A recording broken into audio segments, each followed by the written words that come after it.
Pemerintah Indonesia akan menyelenggarakan KTT G20 pada tahun 2022 mendatang. Tongkat estafet presidensi G20 telah diserahkan secara resmi oleh Perdana Menteri Italia kepada Presiden Joko Widodo Minggu kemarin di Roma, Italia. Lalu apa saja keuntungan bagi Indonesia menjadi tuan rumah KTT G20 tahun depan? Apakah Indonesia akan mampu menentukan arah perekonomian dunia? Dan untuk membahasnya lebih dalam, kita sudah terhubung dengan staf ahli Menteri Keuangan, bidang jasa keuangan dan pasar modal Suminto. Selamat sore Pak Suminto. Selamat sore, Mbak Rifana.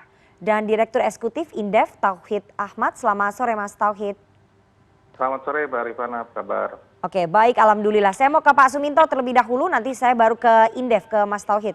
Pak Suminto, Indonesia terpilih menjadi tuan rumah KTT G20 tahun 2022. Apa saja kemudian keuntungan yang akan diperoleh Indonesia saat menjadi tuan rumah tahun depan, Pak Suminto? Ya, Mbak Rifana, terpilihnya Indonesia menjadi keketuaan atau presidensi G20 tahun depan merupakan sebuah kehormatan bagi negara kita.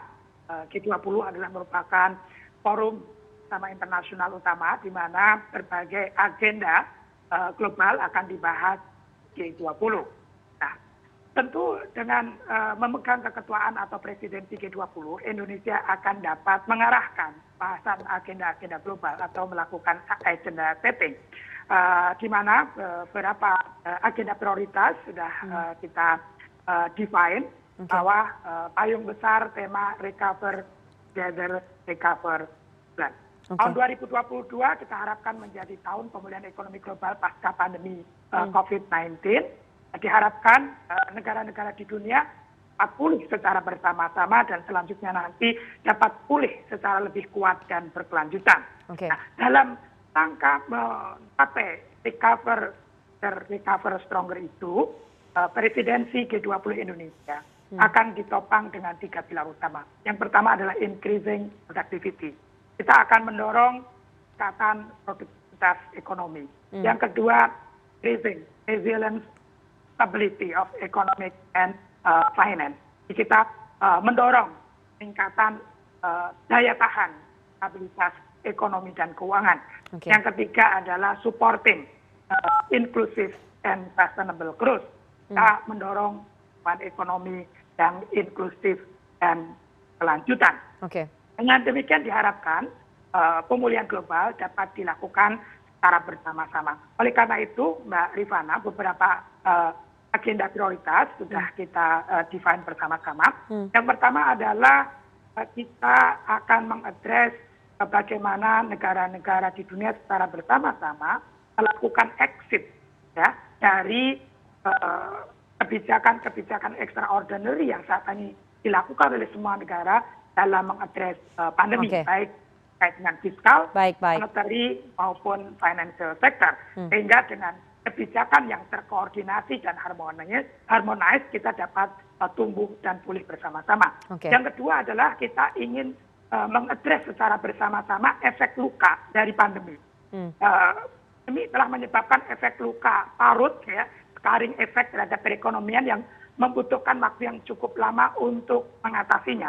Oleh karenanya kita akan bersama-sama dengan masyarakat global mengatasi scarring effect ini melalui peningkatan produktivitas, peningkatan efisiensi ekonomi, melakukan structural reform, mendorong digitalisasi, mendorong human capital untuk mendorong aktivitas perekonomian. Kemudian beberapa agenda lain yang penting dalam presidensi Indonesia dalam menopang pemulihan ekonomi global adalah yang pertama international taxation.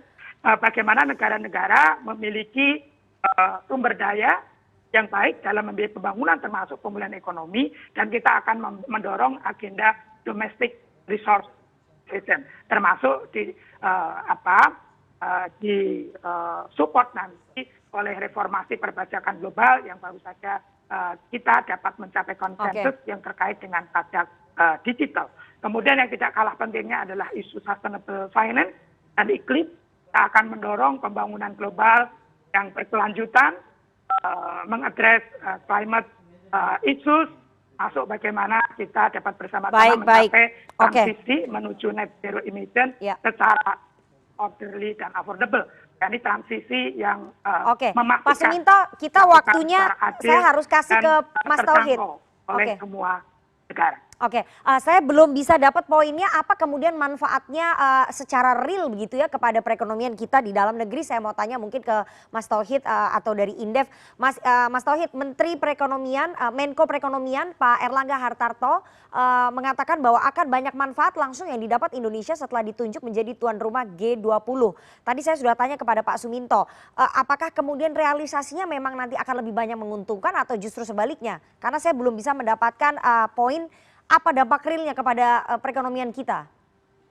Ya, saya kira kalau dari real ya, yang pertama sederhananya adalah kita sebagai tuan rumah meyakinkan negara-negara G20 yang sebagian besar adalah pelaku ekonomi besar dan investor besar bahwa kita adalah negara yang cukup baik dalam melakukan proses pemulihan ekonomi hingga paling tidak investasi masuk ke kita. Meski demikian, meski kita menjadi tuan rumah dan bisa mengarahkan beberapa agenda dan kesepakatan internasional, tapi agenda tersebut sifatnya lebih fleksibel. Bisa saja diikuti oleh masing-masing negara, juga tidak begitu. Karena masing-masing agenda tiap negara berbeda, belum tentu bisa diterapkan pada level global, tapi belum tentu bisa diterapkan di satu negara. Nah ini yang kedua juga tekanan ataupun katakanlah sanksi ketika kita bisa melakukan beragam agenda ataupun tidak melakukan agenda tersebut. Misalnya apakah kita ketika melakukan beragam agenda mendapatkan insentif ataupun mendapatkan satu manfaat yang sifatnya direct, misalnya berkaitan dengan apakah kita mendapatkan bantuan untuk fasilitasi beragam program-program yang telah disepakati ataupun misalnya katakanlah bantuan sifatnya untuk multilateral mengingat dampak COVID yang begitu besar ke Indonesia begitu. Jadi memang satu sisi punya sisi positif tapi ini agenda G20 agak lebih cair, lebih fleksibel timbang misalnya satu kesepakatan perdagangan bebas ataupun kesempatan yang sifatnya lebih tinggi misalnya kaitan dengan SDGs dan sebagainya yang lebih complicated dan memiliki parameter yang lebih terukur begitu, Mbak. Oke, itu Pak Suminto sebetulnya yang ingin saya tanya, apakah kemudian akan ada insentif ketika kita menjadi tuan rumah KTT G20 ataupun kita akan mendapatkan investasi yang memang sesuai dengan target, manfaat-manfaatnya yang secara real yang bisa didapatkan oleh pemerintah Indonesia ketika menjadi tuan rumah KTT G20 itu, Pak, yang ingin saya tanya. Apakah kemudian posisi tawar Indonesia di kancah G20 setelah ditunjuk menjadi tuan rumah ini juga akan meningkat kemudian mampu memberikan dampak bagi perekonomian global atau sekedar pemanis saja, Pak Suminto? Maaf ya, jadi saya ingin menjelaskan dari sisi yang paling strategik kepada nanti yang paling pragmatis yang kelihatannya tadi Mbak Rifana fokus on ya sisi pragmatisnya. Jadi yang pertama tadi melalui peranan keketuaan atau presidensi G20, Indonesia akan memainkan peranan kepemimpinan global. Ya, melalui presidensi G20, Indonesia akan dapat mendirect pembahasan agenda-agenda global dalam memandu pemulihan ekonomi global pasca pandemi. Itu yang pertama. Yang kedua, pemimpinan Indonesia di kancah global melalui G20 akan memberikan citra yang positif pada Indonesia. Termasuk bagaimana dunia persepsikan Indonesia.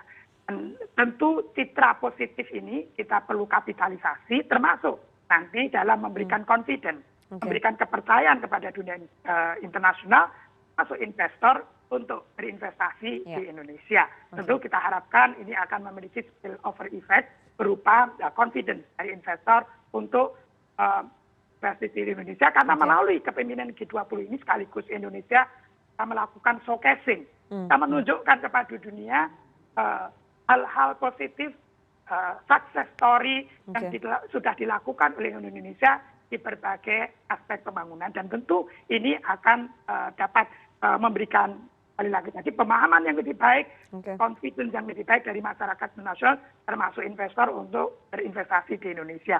Misalnya kita dapat showcasing bagaimana pembangunan infrastruktur kita dalam mengembangkan public private partnership, bagaimana kita mengembangkan konektivitas, bagaimana kita melakukan reformasi struktural untuk memudahkan investasi, bagaimana tadi kita sebagaimana tadi Mbak Rifana mentioning yang dipuji oleh Ratu Maksima, keberhasilan Indonesia dalam mengembangkan digitalisasi UMKM seperti tadi contohnya Gojek yang merupakan agenda dari Global Partnership on Financial Inclusion, bagaimana Indonesia berkomitmen dalam mengembangkan dunia usaha termasuk SME melalui digitalisasi. Ini semuanya merupakan instrumen yang baik untuk memberikan confidence.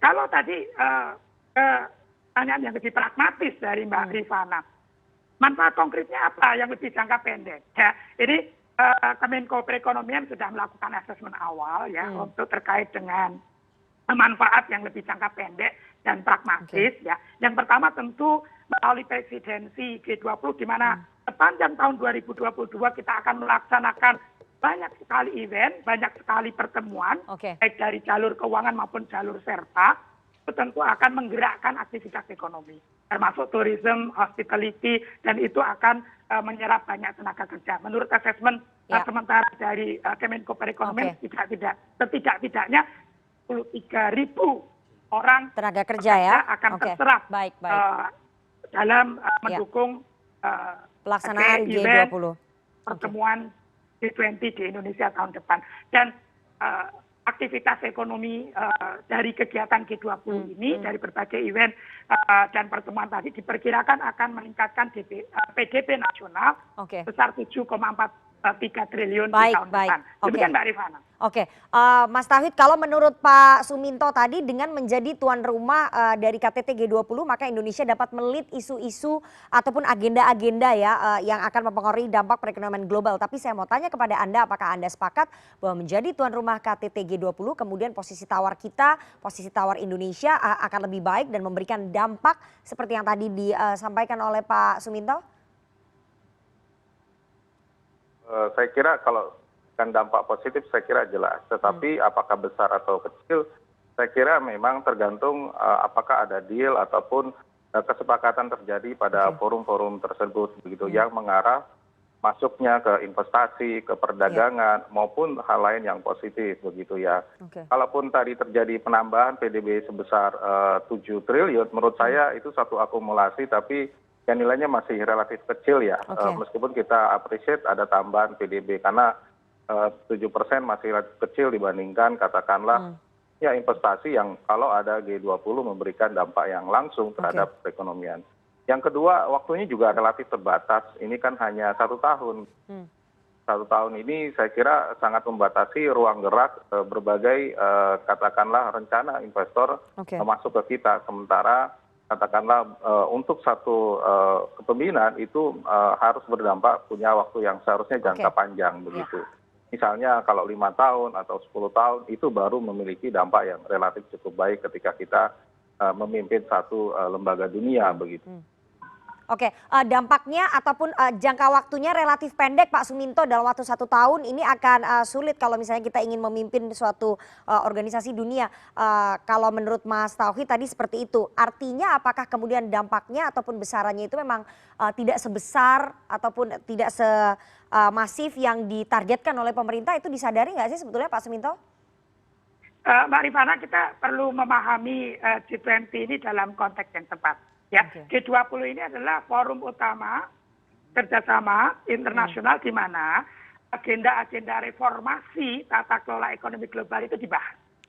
Ya, sehingga melalui kepemimpinan di G20 kita dapat lead agenda-agenda reformasi ekonomi dan keuangan global. Melalui reformasi ekonomi dan keuangan global inilah kita akan mendapatkan tata kelola dan lingkungan operasional ekonomi dan keuangan dunia yang lebih baik. Dan itu akan memberikan keuntungan kepada seluruh ekonomi termasuk Indonesia. Sehingga tadi saya sampaikan memang untuk mengukur dampak dari keketuaan Indonesia di G20, tentunya kita tidak sekedar melihat pragmatis jangka pendek. Ya. Pada tahun depan akan nambah PDB berapa, akan menambah tenaga kerja berapa, akan menambah lapangan kerja baru berapa, tentu itu sangat penting ya sebagai manfaat atau dampak jangka pendek. Tetapi yang lebih penting lagi adalah dampak jangka menengah.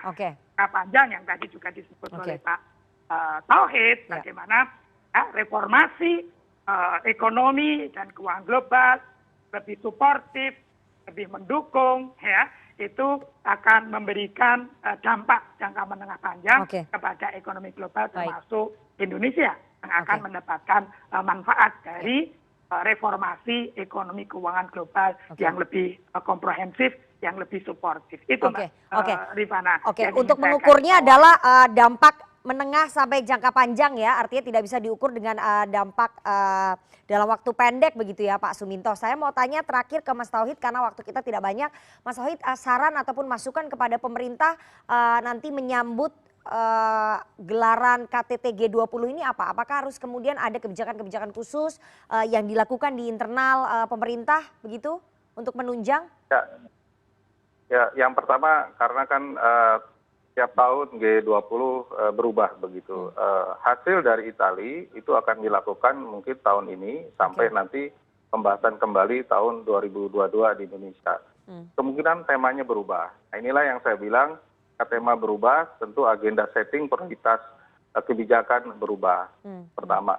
Yang kedua adalah kita belum tahu dan sampai saat ini belum menemukan satu dokumen langkah operasional kesepakatan agenda itu akan seperti apa. Nah, mudah-mudahan sih ini bisa diterjemahkan. Harapan kami ya sudah satu dokumen kebijakan dan perencanaan paling tidak pada saat RPJM dibahas atau RKP dibahas, sehingga itu bisa memberikan pengaruh yang luar biasa dalam agenda setting di negara kita khususnya, dan ini jadi fungsi daripada pertemuan pada tingkat global. Itu tidak semua, tapi harap ini menjadi landasan upaya pemulihan ekonomi, misalnya untuk agenda setting untuk perubahan climate change di negara kita yang menjadi prioritas. Oke, berarti kita menunggu nanti roadmap yang akan dibuat oleh pemerintah sebagai landasan untuk menunjang Indonesia menjadi tuan rumah dari KTT G20 tahun depan ya. Kita nanti tunggu bersama. Terima kasih sekali dua orang narasumber yang sudah bergabung sore hari ini. Ada Pak Suminto, staf ahli Menteri Keuangan, bidang jasa keuangan dan juga pasar modal, serta Direktur Eksekutif Indef, Mas Tauhid Ahmad, atas waktunya kepada CNN Indonesia Newsroom sore hari ini. Saya selalu Pak Suminto dan juga Mas Tauhid. Terima kasih.